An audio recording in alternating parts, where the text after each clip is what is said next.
Halo, Assalamualaikum warahmatullahi wabarakatuh. Bertemu lagi bersama saya Mimi di channel Mimi Siti Rahmi.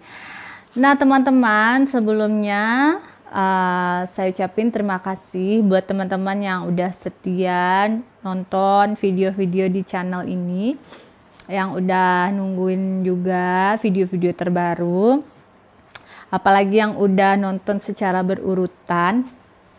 Semoga teman-teman cepat sembuh dan semoga teman-teman yang sedang nonton video ini semakin hari semakin membaik ya, yang masih sakit supaya cepat sembuh ya teman-teman.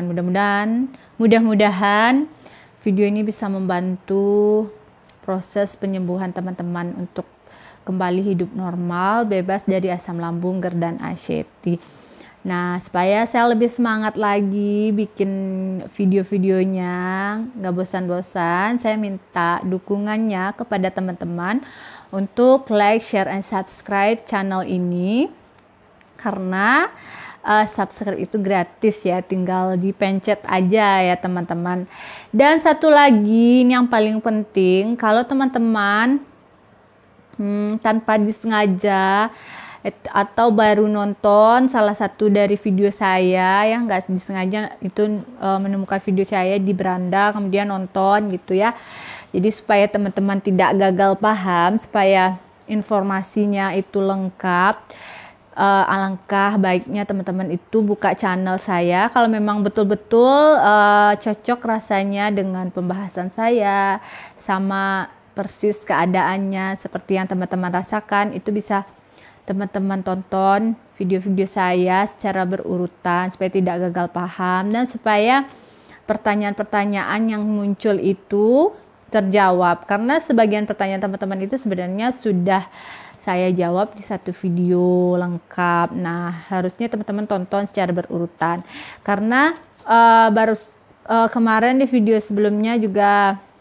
ada yang gagal paham ya. Saya bikin video mukbang asam lambung, itu makan bakso, dikira penderita asam lambung itu boleh makan bakso, padahal kan enggak. Itu karena saya makan bakso karena udah sembuh. Itu sebagai testimoni ya buat teman-teman kalau saya ini udah sembuh, udah bisa beraktivitas lewat saran saya ya, cara saya sembuh itu gimana. Jadi udah bisa makan bakso, jadi untuk memotivasi teman-teman.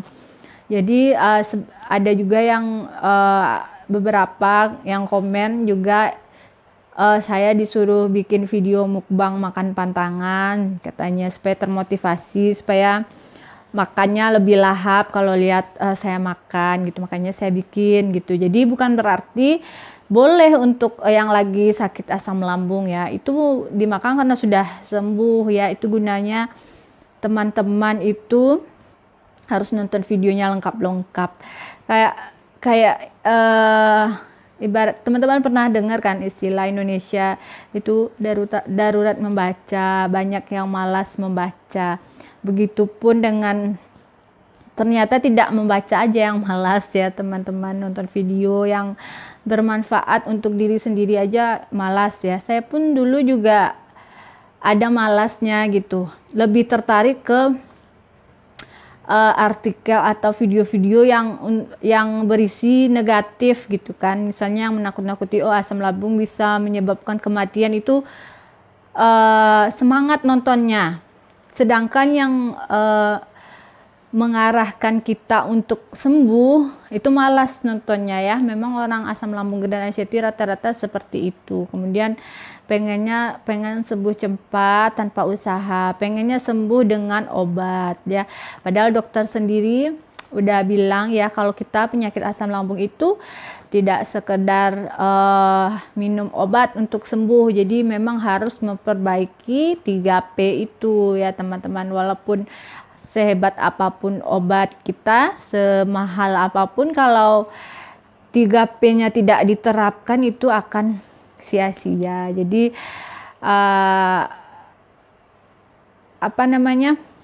harus berusaha ya teman-teman. Dan banyak juga yang bilang asam lambung ini sebenarnya tidak butuh obat, dan itu sebenarnya yang saya alami juga seperti itu. Obatnya sebenarnya nggak ada ya. Kayak saya sering minum madu, itu sebenarnya sebelum saya nonton video YouTube tuh sebenarnya sudah sering juga minum madu gitu, tapi tidak ada perubahannya karena tidak menerapkan 3P. Jadi kalaupun ada obat itu cuman membantu sekitar 20%. 80%-nya itu dari usaha kita, gimana cara kita sembuh dengan cara 3P dan embel-embel yang lainnya sudah sering saya bahas juga. Silakan teman-teman tonton bagaimana cara sembuhnya, bagaimana apa aja yang harus kita lakukan ya teman-teman, anjurannya bagaimana gitu. Jadi jangan tanya gimana sembuh, jangan tanya lagi gimana sembuhnya, jangan tanya lagi apa obatnya ya teman-teman, makanya tonton. Kemudian satu lagi, banyak juga yang minta nomor WA, pengen diskusi gimana cara sembuh. Padahal ini di satu channel ini nih udah lengkap teman-teman. Paling saya lupa sedikit aja ya tentang pengalaman saya itu, gimana saya sembuh itu sebenarnya udah saya jelaskan semuanya. Jadi walaupun ada yang via WA, saya jawabnya pasti sama ya teman-teman, pasti sama. Jadi percuma aja. Kemudian kadang orang asam lambung ini, makanya saya nggak mau bagi-bagi nomor WA ya, karena sudah pernah sekali itu kadang dibilangin itu kayak nggak percaya gitu. Dia percayanya dengan pikirannya sendiri. Misalnya dia kena gejala ini, udah dibilang itu karena asam lambung. Nah dia tetap ngikutin ketakutannya itu, tapi ini mbak, jadi suka ngeyel dibilangin, jadi susah untuk menuntun orang-orang yang seperti itu. Jadi makanya saya pun juga seperti itu ya. Jadi makanya saya suruh tonton video ini. Salah satunya tujuannya untuk membuka pikiran teman-teman kembali normal, tidak banyak berpikiran negatif, tidak parno dengan sensasi-sensasi. Karena asam lambung ini banyak sekali orang yang sakit ya, yang merasakan. Kalau teman-teman lihat di channel-channel lain ya, itu beribu-ribu yang subscriber, berpuluhan ribu, bahkan ada yang ratusan ribu. Kalau mereka tidak mengalami, tidak mungkin subscribe ya teman-teman. Kalau mereka tidak mengalami, tidak mungkin nonton video gitu ya. Jadi perlu teman-teman ingatkan lagi ya, perlu saya ingatkan lagi ke teman-teman ya. Coba terapkan ya. Walaupun mungkin di awal-awal berat ya, tapi nanti lama-lama udah jadi kebiasaan. Kayak mencoba untuk olahraga pagi ya, saya paling malas ya teman-teman olahraga itu. Tapi kalau memang niatan kita untuk sembuh ya, kalau harus dilawan rasa malas itu ya. Tapi kalau teman-teman masih mau sakit terus ya, gitu-gitu aja terus ya teman-teman. Jadi semua tergantung ke teman-teman semua, bagaimana sampai kapan harus punya pola pikir yang seperti itu ya. Nah, jadi di video kali ini saya bakal ngebahas tentang 5 level penyakit asam lambung yang pernah saya alami. Ini versi saya. Jadi saya pernah cerita juga. Jadi saya itu kan pernah sakit yang dari parah, kemudian sembuh sedikit, kemudian sakit lagi. Pas sakit lagi itu keluhannya lain lagi, gejalanya lain lagi, kemudian sembuh lagi, terus sakit lagi, mulai muncul berbagai macam sensasi ya. Jadi bakal saya bahas di video ini. Saya bakal mengelompokkan ya, makanya saya bikin judulnya 5 level penyakit asam lambung, kayak makan sambal ya teman-teman, ada levelnya dari 0 sampai paling atas berarti paling pedas ya teman-teman. Nah kayak ini juga saya bikin dari 0 sampai ke 5 itu paling parah. Jadi kita mulai dari level 5. Level 5 itu ini versi saya ya teman-teman, versi yang saya alami. Jadi level 5 itu level paling terparah yang pernah saya alami. Itu awal-awal kena serangannya ya teman-teman. Jadi di mana waktu itu gejalanya itu saya awalnya level yang paling parah ini bukan pas kena serangan ya teman-teman, maaf saya koreksi tadi.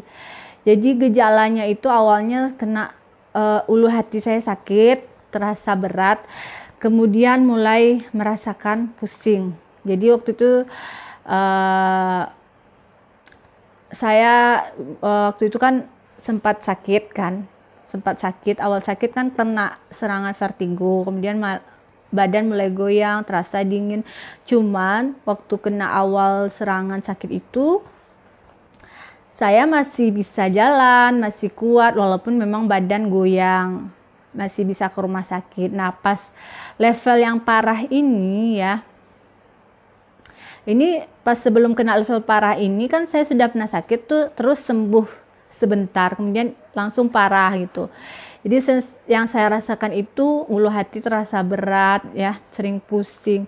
Jadi pas saya kerja itu sering izin pulang, kemudian rasanya mulai gangguan keseimbangan.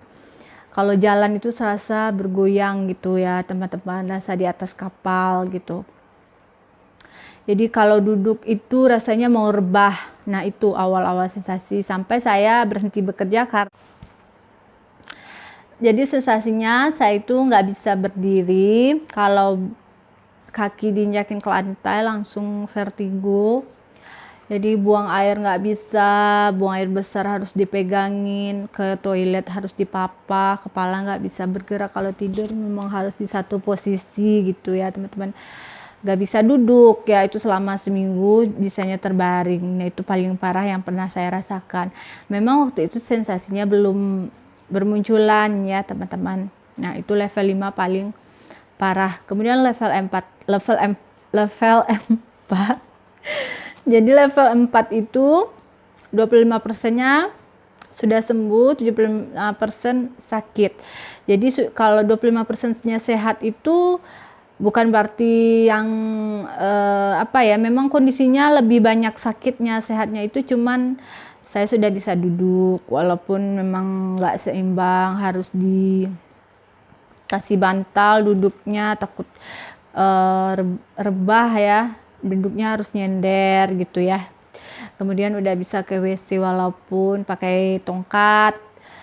Terus BAB-nya juga udah bisa sendiri. Kalau yang di level 5 itu kan parah, nggak bisa sendiri, nggak bisa ngapa-ngapain. Nah, itu saya belum tahu sama sekali ya teman-teman, saya itu kena sakit asam lambung.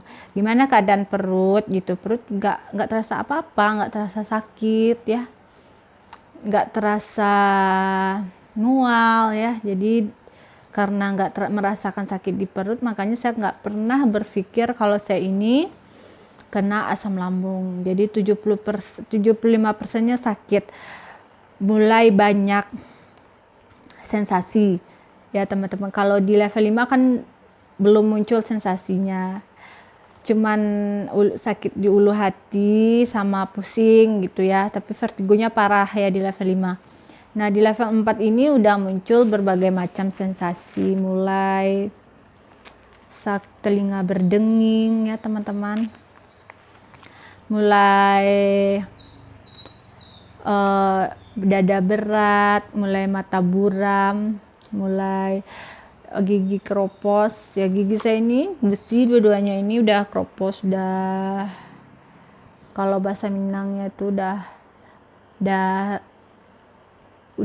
lah rata kalau bahasa Minangnya, udah retak gitu, terus copot gitu. Tapi copotnya nggak sampai ke ujung ya, cuman keropos gitu dua-duanya gisi karena asam lambung ya. Kemudian apalagi ya sensasinya, udah munculan sakit punggung, tambah lagi makin sering pusing ya, itu puncaknya sensasi ya teman-teman. Jadi di level 4 ini level yang paling lama saya rasakan. Jadi 75%-nya sensasinya itu apa aja, itu udah sering saya jelaskan. Bisa teman-teman lihat sensasi yang saya alami selama menderita sakit asam lambung ya teman-teman. Juga bisa teman-teman lihat keluhan yang saya alami selama 3 tahun itu muncul semuanya di level 4. Di level 4 ini ya teman-teman. Kenapa susah banget ya ngomong 4. Kemudian di level 3. Nah, level 3 ini 50% sehat, 50% sembuh ya teman-teman. Nah, jadi di level 4, di level 3 itu sudah ada perubahan. Ya, level 4 tadi lupa ya, ada yang lupa. Level 4 tadi karena nggak sembuh-sembuh ya penyakitnya, karena sensasinya banyak, mulai muncul anxiety, mulai merasakan ketakutan, merasa cemas, merasa galau, gelisah, parnoan, segala macam yang banyak teman-teman keluhkan.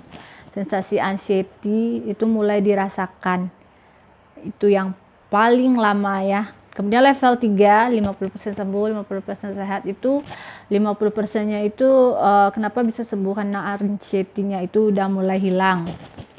Ya teman-teman, kalau anxiety, kalau yang pengalaman saya saat anxiety hilang itu lebih mudah, lebih gampang proses sembuhnya gitu, karena pikiran-pikiran negatif udah hilang. Kalau pikiran negatif udah hilang, pikiran udah tenang, itu kita fokusnya memang betul-betul menjaga pola makan kita ya teman-teman. Walaupun mungkin masih banyak sih sensasinya, yang penting anxiety-nya hilang ya teman-teman. Dia yang, kalau saya pribadi, yang bikin sakit ini lama sembuh itu karena pikiran-pikiran negatif itu, karena yang menduga-duga penyakit, kemudian yang nggak bisa keluar gara-gara si anxiety, nggak bisa beraktivitas keluar rumah, bahkan ngobrol pun sama orang pun nggak kuat, berdiri ya di depan jendela, misalnya ada tetangga di luar terus saya ngomong tuh nggak kuat teman-teman. Misalnya mau belanja beli lauk ke abang-abang tukang sayur, itu nggak kuat ya, ketakutan ya. Jadi kalau level 3 ini itu udah mulai membaik ya teman-teman, anxiety-nya mulai berkurang, kadar sakitnya juga, sensasinya juga mulai berkurang karena pikiran sudah mulai tenang. Kemudian level 2 75%-nya sehat, 25%-nya sakit ya. Jadi sudah di 75%-nya ini sudah bisa makan pantangan sedikit-sedikit ya, walaupun masih sering muncul sensasinya, tapi sensasinya itu tidak tiap hari ya teman-teman, bisa 2 kali seminggu atau 3 kali seminggu. Kalau di level 4 itu kan hampir tiap hari itu beda-beda keluhannya, ada aja yang terasa ya, makanya jadi anxiety. Kemudian kalau di level 2 ini harusnya memang masih menjaga pola makan ya teman-teman, karena masih 25% masih sakit. Tapi kalau untuk makanan pantangan, kalau pingin bisa dicoba sedikit-sedikit gitu. Kemudian sensasi sudah mulai hilang ya teman-teman, seperti yang saya bilang tadi, sensasinya muncul cuman beberapa kali, sudah bisa keluar rumah ya teman-teman, karena anxiety-nya sudah hilang ya. Ini tahapan menuju kesembuhan ya teman-teman, level menuju kesembuhan. Kemudian di level 1 ya, kalau bisa dikatakan kalau saya ini sebenarnya sekarang ini berada di level 1. Jadi 90% sehat, 10%-nya sakit. Jadi rata-rata kita yang pernah mengalami riwayat asam lambung dan anxiety itu normalnya kita itu sedang berada di level 1. Kemudian level 1 ini ibaratnya gini ya teman-teman ya, kita itu udah sembuh, tapi kita memang harus menjaga pola makan kita ya teman-teman. Kalaupun makan pantangan, kalau ada yang memang betul-betul yang nggak cocok di perut, itu dia kambuh lagi, tapi kambuhnya yang sebatas wajar ya, karena kita ini kan punya asam lambung, semua di badan kita ini kan ada si asam lambung nih. Jadi rata-rata kalau memang perutnya sudah pernah bermasalah, kemudian dimasukin makanan pantangan, itu bakal kambuhan ya. Jadi penyakit asam lambung ini sebenarnya penyakit kambuhan kalau kita pernah punya riwayat sakit lambung. Jadi kalau misalnya kita stres, kita kelelahan gitu, telat makan, banyak kerjaan, misalnya terlalu banyak makan pantangan, itu dia bakal kambuh ya. Sama kayak sakit mah biasa, misalnya telat makan tuh kambuh gitu ya teman-teman. Jadi saya itu seperti ini, tapi tidak muncul banyak sensasi ya teman-teman. Rata-rata kita kan juga punya gejala mah. Nah, kira-kira seperti itu. Kalau telat makan dia kambuh gitu, kayak gitu ya. Nah, kalau level nolnya yang benar-benar total sembuh, yang nggak pernah yang merasakan sakit lambung lagi gimana, kalau mau dicapai nggak sembuh total, mau makan pantangan pun nggak jadi masalah, mau stres pun nggak ada gangguan ya, seperti orang yang tidak pernah kena asam lambung. Tapi sepengetahuan saya, kalau kita sudah pernah kena riwayat asam lambung, itu bakal kambuhan sifatnya gitu, bakal kambuhan. Kalau yang total itu ya yang nggak pernah ya teman-teman, nggak pernah merasakan asam. Tapi rata-rata ya, selama saya sepengetahuan saya, rata-rata orang pernah mengalami penyakit asam lambung, tapi tentunya levelnya itu berbeda ya teman-teman. Mungkin sebatas kayak sakit-sakit mah biasa, mungkin mual kalau salah makan gitu ya, atau telat makan, pusing kalau telat makan atau belum makan gitu. Jadi supaya teman-teman supaya yang tidak pernah merasakan sakit asam lambung itu harus diperhatikan ya, supaya tidak kena asam lambung. Nah, caranya itu teman-teman itu kalau makan itu jangan sampai telat makan ya. Jadi jadwal makannya itu teratur supaya tidak kena asam lambung. Kemudian kalau makan itu jangan dirapel ya. Kalau saya dulu saya juga nggak pernah kena asam lambung, kayak mah juga nggak pernah. Jadi karena memang pola makan yang buruk jadi muncul ya teman-teman. Kalau makan itu dulu sering dirapel, sarapan, makan siang dirapel, sore sampai malam, sampai dirapel juga sampai malam. Jadi sore itu makannya banyak ya teman-teman. Jadi jangan makan terlalu banyak. Terus jangan minum minuman yang mengandung vitamin C sering-sering ya teman-teman. Itu salah satu penyebabnya gitu, karena saya kan orangnya gampang flu, gampang kena demam gitu ya. Jadi kalau minum kayak minuman-minuman vitamin C gitu, itu cepat hilangnya gitu. Makanya sedikit-sedikit kalau saya merasakan mau flu gitu, saya minum itu. Jadi udah jadi kebiasaan. Kayaknya itu juga salah satu penyebab saya jadi kena asam lambung ya teman-teman. Nah, jadi itu kira-kira level sakit asam lambung yang pernah saya alamin, dari yang parah sampai level 1. Mudah-mudahan bisa memang sembuh total, tapi rasanya nggak mungkin ya, karena sekarang aja saya udah makan, pola makannya kayaknya udah ancur-ancuran lagi ya teman-teman.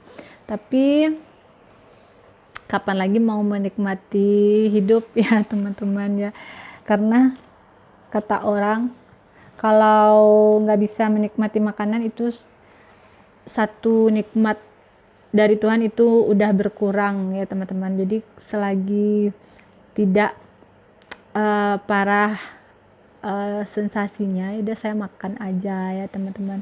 Kalaupun kambuh-kambuh nanti dimuntahin lagi ya nggak apa-apa ya teman-teman ya, kalau masih di batas normal gitu.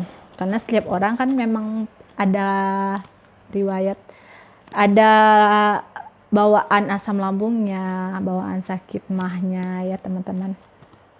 Nah, kira-kira seperti itu. Kira-kira teman-teman sedang berada di level manakah sekarang ya? Yang masih berada di level 4 ya, yang beribu-ribu sensasi, itu harusnya lebih semangat lagi, lebih melawan lagi dirinya untuk mengikuti sensasi itu. Maksudnya jangan diikutin ya, kalau muncul sensasi itu coba dilawan, jangan diikutin ya, nanti malah lama hilang anxiety-nya ya. Misalnya terasa sensasi itu jangan panik gitu ya, terus jangan menduga-duga penyakit gitu, jangan sering-sering menyebut penyakit juga, karena akan terekam di memori kepala, jadi munculnya itu terus ya teman-teman. Nah, semoga teman-teman semakin lama level penyakitnya semakin berkurang sampai nanti sembuh total ya teman-teman. Nah, segitu dulu video ini, semoga bermanfaat dan bisa dimengerti ya. Mohon maaf kalau ada kata-kata yang kurang dimengerti ya, pembahasan yang kurang dimengerti, karena rasanya saya ini di video ini udah panjang ya, takutnya nanti kadang-kadang ada pembahasan yang diulang-ulang juga. Jadi mudah-mudahan semoga teman-teman bisa mengerti ya, dan bisa diambil manfaatnya, diambil pelajarannya, diambil ilmunya juga. Semoga cepat-cepat teman-teman menuju kesembuhan. Terima kasih yang sudah nonton, dan jangan lupa saya ingatkan lagi buat teman-teman, dukung channel saya dengan cara like, share, and subscribe. Terima kasih. Assalamualaikum warahmatullahi wabarakatuh.